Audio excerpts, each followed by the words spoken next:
రాష్ట్రంలోని గురుకుల పాఠశాలలో పదే పదే చోటు చేసుకుంటున్న ఫుడ్ పాయిజన్ ఘటనపై ప్రభుత్వం తక్షణమే స్పందించి విద్యార్థుల ప్రాణాలను రక్షించేలా చర్యలు చేపట్టాలని బీఆర్ఎస్పీ రాష్ట్ర నాయకుడు కంచల రవి గౌడ్ కోరారు.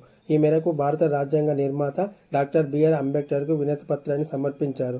గురుకుల పాఠశాలలో నాసిరకం ఆహారం, పరిశుభ్రత లోపం, పర్యవేక్షణ నిర్లక్ష్యం కారణంగా విద్యార్థులు అస్వస్థతకు గురవుతున్నారని పేర్కొన్నారు. ఇటువంటి ఘటనలు పునరావృతం కావడం ఆందోళనకరమని తెలిపారు. విద్యార్థుల ప్రాణాలను కాపాడేలా రాష్ట్ర ప్రభుత్వం సమర్థవంతమైన చర్యలు చేపట్టాలని, గురుకులాల్లో ఫుడ్ పాయిజన్ ఘటనలు పునరావృతం కాకుండా కఠిన చర్యలు అమలు చేయాలని కోరారు. ఘటనపై సమగ్ర విచారణ జరిపి బాధ్యులపై చర్యలు తీసుకోవడంతో పాటు రాష్ట్రంలోని అన్ని గురుకుల పాఠశాలల్లో నాణ్యమైన ఆహారం, పరిశుభ్రమైన వసతులు కల్పించి క్రమం తప్పకుండా తనిఖీలు నిర్వహించాలని ప్రభుత్వాన్ని డిమాండ్ చేశారు. జై తెలంగాణ, జై తెలంగాణ. ఈ రాష్ట్ర ప్రభుత్వం దాదాపు 3 సంవత్సరాలు కావస్తుంది. కాంగ్రెస్ ప్రభుత్వం వచ్చి నుండి రాష్ట్ర వ్యాప్తంగా ఫుడ్ పాయిజన్ అవ్వడం జరుగుతుంది. దీనిపై ఇంతవరకు ముఖ్యమంత్రి గారు రివ్యూ మీటింగ్ పెట్టకుండా, వాళ్ళపై చర్యలు తీసుకోకుండా నామాత్రంగా తూతూ మంత్రంగా చర్యలు తీసుకుంటాడు. కాబట్టే విద్యార్థులకు ఫుడ్ వేయడం జరుగుతుంది.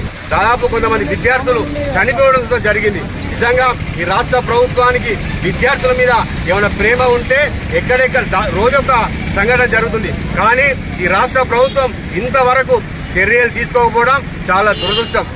మొన్నటికి మొన్న మన మంచిర్యాల జిల్లా బెల్లంపల్లి దగ్గరలో మహాత్మారావు జ్యోతి పులే బాలికల హాస్టల్లో ఫుడ్ పాయిజన్ అవ్వడం జరిగింది. కానీ అక్కడ అధికారులపై కఠినంగా చర్యలు తీసుకోవాలని మేము బీఆర్ఎస్ పార్టీ పక్షాన డిమాండ్ చేస్తున్నాం. అయ్యా ముఖ్యమంత్రి గారు, మీరు దాదాపు 3 సంవత్సరాలు గడుస్తుంది.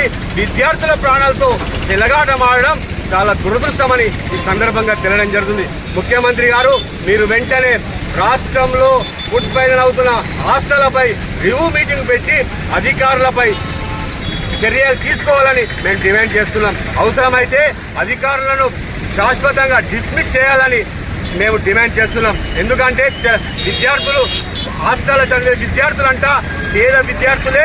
వాళ్ళు చదువుకోవాలంటే చాలా మన తల్లిదండ్రులు వాళ్ళు ఎక్కడెక్కడికి తీసుకొచ్చి ఇక్కడ హాస్టళ్లలో జాయిన్ చేయడం జరుగుతుంది. కానీ ఈ రాష్ట్ర ప్రభుత్వం వచ్చిన తర్వాత తల్లిదండ్రులకు పుత్రశోకమే మిగలడం జరుగుతుంది. నిజంగా విద్యార్థులు తల్లిదండ్రులు పంపాలంటే జనుగడం జరుగుతుంది. మీ రాష్ట్ర ప్రభుత్వం వచ్చిన తర్వాత, కాంగ్రెస్ ప్రభుత్వం వచ్చిన తర్వాత పూర్తిగా విద్యార్థులను పట్టించుకునే నాదుడు లేడని మరోసారి తెలియడం జరిగింది.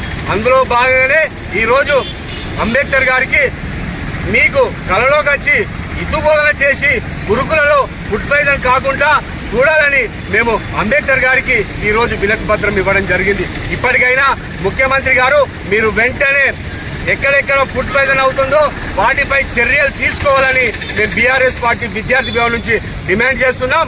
లేకపోతే ఖచ్చితంగా విద్యార్థి ఆధ్వర్యంలో విద్యార్థులతో కలిసి ఆందోళన కార్యక్రమానికి శ్రీకారం చుడతామని ఈ సందర్భంగా తెలియడం జరుగుతుంది.